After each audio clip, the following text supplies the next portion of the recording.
আসসালামু আলাইকুম বন্ধুরা, গুচ্ছ পদ্ধতির ভর্তি পরীক্ষা সংক্রান্ত গুরুত্বপূর্ণ একটি আপডেট ভিডিওতে তোমাদের সবাইকে স্বাগত জানাচ্ছি। বন্ধুরা, গুচ্ছের দ্বিতীয় মেরিটের কার্যক্রম ইতিমধ্যে শুরু হয়েছে। এই সংক্রান্ত নিশ্চয়ই তোমরা আপডেট জানতে পেরেছো। যারা চান্স পেয়েছো তারা নিশ্চয়ই ইতিমধ্যে রেজাল্টও দেখতে পেয়েছো। বন্ধুরা, গুচ্ছ নিয়ে তোমাদের অনেক প্রশ্ন রয়েছে। এর মধ্যে গুরুত্বপূর্ণ দুটি প্রশ্ন ছিল যে ভাইয়া, যারা প্রথম মেরিটে চান্স পেয়ে নিশ্চয়ন করেছে তাদের করণীয় কি, যারা দ্বিতীয় মেরিটে চান্স পেয়েছে নিশ্চয়ন করবে কিভাবে মাইগ্রেশন করবে, এই বিষয়গুলো জানানোর জন্য পাশাপাশি কী কী ডকুমেন্টস জমা দিতে হবে সেটা নিয়ে অনেকে জানতে চেয়েছিলে। আজকের ভিডিওতে এই নিয়ে বিস্তারিত আলোচনা করবো, খুঁটিনাটি অনেক তথ্য দিব, তাই ভিডিওটি শুরু থেকে শেষ পর্যন্ত দেখা তোমার জন্য অনেক বেশি ইম্পর্টেন্ট। বন্ধুরা, তোমরা যদি আমার চ্যানেলে নতুন হয়ে থাকো অনুরোধ করছি সাবস্ক্রাইব করার, অলরেডি সাবস্ক্রাইব করে থাকলে থ্যাংক ইউ সো মাচ।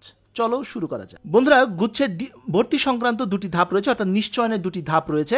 প্রথম ধাপে প্রাথমিক নিশ্চয়ন ফি তোমাকে প্রদান করতে হবে, অর্থাৎ জিএসসি মেন ওয়েবসাইটে প্রবেশ করে লগ ইন করে তুমি সেখানে যদি কোনো সাবজেক্ট পেয়ে থাকো, অর্থাৎ দ্বিতীয় মেরিটে প্রথমবারের মতো তুমি সাবজেক্ট পেয়েছো বা চান্স পেয়েছো একটি ইউনিভার্সিটির একটি সাবজেক্টে, তাহলে অবশ্যই তোমাকে নিশ্চয়ন করতে হবে। নিশ্চয়ন না করলে কিন্তু তুমি পরবর্তী ধাপে যেতে পারবে না, কারণ পরবর্তী ধাপে যাওয়ার জন্য এই প্রক্রিয়ার সাথে যুক্ত থাকার জন্য তোমাকে অবশ্যই নিশ্চয়ন করতে হবে। অনেকেই প্রশ্ন করেছিল, ভাইয়া আমি যদি এখন নিশ্চয়ন করি পরবর্তীতে যদি আমি ভর্তি না হয় তাহলে কি এই টাকাটি ফেরত পাবো? না, তুমি টাকা ফেরত পাবে না, এটা নন রিফান্ডেবল।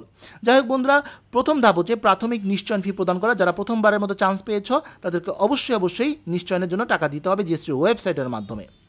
টাকা দেওয়ার পর আসবে দ্বিতীয় ধাপ, মূল পেপারস তোমাকে সরাসরি গিয়ে বিশ্ববিদ্যালয়ে জমা দিতে হবে, অর্থাৎ একাডেমিক পেপারস জমা দিতে হবে, অর্থাৎ এসএসসি এইচএসসির যে পেপারসগুলো রয়েছে সেটা তোমাকে জমা দিতে হবে। আমরা একটু ডিটেলস তথ্যগুলো জেনে নিই। দেখো বন্ধুরা, এখানে কিন্তু টাইমগুলো উল্লেখ করা রয়েছে। 26 তারিখ থেকে, অর্থাৎ আজকে দুপুর 12টা থেকে কিন্তু নিশ্চয়নের কার্যক্রম শুরু হয়েছে, চলবে 28 তারিখ রাত 10টা পর্যন্ত তোমরা এই নিশ্চয়ন কার্যক্রমটি সম্পন্ন করতে পারবে। আর মূল কাগজপত্র জমা দিতে পারবে আগামীকাল থেকে, অর্থাৎ 27 তারিখ এবং 28 তারিখ, এই দুই দিন তোমরা মূল কাগজপত্র জমা দিতে পারবে সকাল থেকে, এবং বিকাল 3টার মধ্যে তোমরা যে বিশ্ববিদ্যালয়ে তোমরা নিশ্চয়ন করেছো সেই বিশ্ববিদ্যালয়ে তোমরা কাগজপত্র জমা দিতে পারবে।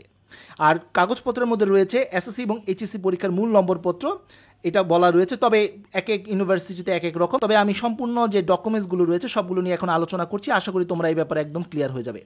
যারা ফার্স্ট মেরিটে, অর্থাৎ যারা প্রথম মেরিটে কোনো একটি সাবজেক্ট নিশ্চয়ন করেছো তাদের কিন্তু তেমন একটি কোনো কাজ নেই। তারা চাইলে মাইগ্রেশন অন রাখতে পারো, চাইলে মাইগ্রেশন অফ করে দিতে পারো। যদি সাবজেক্ট পরিবর্তন হয় এবং সেই সাবজেক্টই থাকতে চাও সেক্ষেত্রে তোমরা মাইগ্রেশন অফ করে দিতে চাও, আর যদি চাও মাইগ্রেশন অন রেখে পরবর্তী মেরিটে সাবজেক্ট পরিবর্তনের জন্য ওয়েট করতে পারো।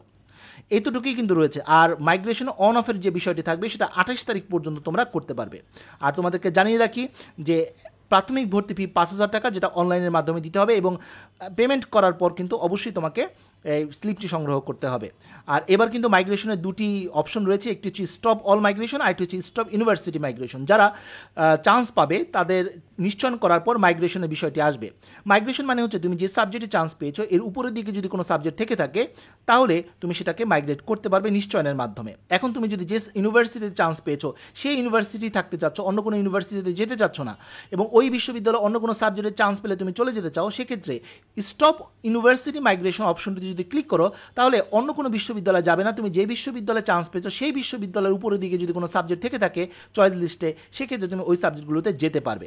আর তুমি যে সাবজেক্টে চান্স পেয়েছো সেই সাবজেক্টই বহাল রাখতে চাও, অন্য কোনো বিশ্ববিদ্যালয়ে কোনো সাবজেক্টে যেতে চাও না, সেক্ষেত্রে কিন্তু তুমি স্টপ অল মাইগ্রেশনে দিতে পারো। যাই হোক বন্ধুরা, আমরা তথ্যগুলো জেনে নিলাম।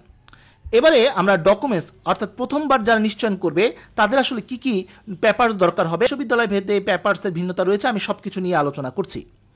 তোমার এসএসসি এবং এইচএসসির মূল মার্কশিট প্রয়োজন হবে, তোমার 5,000 টাকা জমা দেওয়ার স্লিপ প্রয়োজন হবে, অর্থাৎ তুমি যে জিএসটিতে আবেদন করেছো বা 5,000 টাকা দিয়েছো সেটার প্রমাণপত্র প্রয়োজন হবে। 5,000 টাকা জমা দেওয়ার স্লিপ, যখন তুমি পেমেন্ট করবে তখন কিন্তু তোমাকে একটা স্লিপ দেওয়া হবে।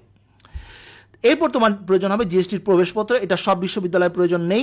তোমার যে বিশ্ববিদ্যালয়ে তুমি নিশ্চয়ন করেছো সেই বিশ্ববিদ্যালয়ের ওয়েবসাইটটি অবশ্যই চেক করবে, সেই বিশ্ববিদ্যালয় অবশ্যই এই ব্যাপারে নির্দেশনা দেওয়া থাকবে যে প্রবেশপত্র তোমার প্রয়োজন হবে কি হবে না, তবে আমি ইন জেনারেল আলোচনা করছি। এরপর প্রয়োজন হবে তোমার জিএসটির চয়েস ফর্ম, অতিরিক্ত হিসাবে তুমি নিয়ে যেতে পারো, অর্থাৎ তুমি জিএসটির লগ ইন করার পর তুমি নিচে ডাউনলোড নামের যে চয়েস অপশনটা রয়েছে এই অপশনে ক্লিক করলেই তুমি চয়েস ফর্মটা ডাউনলোড করতে পারবে বা চয়েস অপশনগুলি ডাউনলোড করতে পারবে। এটা অতিরিক্ত হিসাবে তুমি নিয়ে যেতে পারো, যদি কোনো বিশ্ববিদ্যালয় চায় তাহলে অবশ্যই জমা দিতে হবে। 2 কপি রঙিন ছবি, পাসপোর্ট সাইজের ছবি সঙ্গে করে নিয়ে যেতে পারো, অতিরিক্ত হিসাবে প্রয়োজন হতে পারে।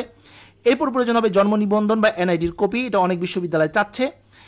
এইচএসসির মূল রেজিস্ট্রেশন কার্ডও সঙ্গে করে নিয়ে যেতে পারো অতিরিক্ত হিসাবে, জাস্ট সেফটির জন্য নিয়ে যেতে পারো, কারণ বলা তো যায় না যে চাইতে পারে কিনা, আর যদি চায় সেক্ষেত্রে দিয়ে দিলে, আর যদি না চায় সেক্ষেত্রে তোমার কাছেই রইলো, কারণ অতিরিক্ত ডকুমেন্টস নিয়ে গেলেও তার কোনো ক্ষতি নেই, সেটা তোমার অতিরিক্ত সেফটি হিসাবে কাজ করবে। যাই হোক বন্ধুরা, সর্বশেষ হচ্ছে A4 সাইজের খাম প্রয়োজন হবে, বিশ্ববিদ্যালয় চাক বা না চাক তোমাকে অবশ্যই এই খামটি তুমি সঙ্গে করে নিয়ে যাবে।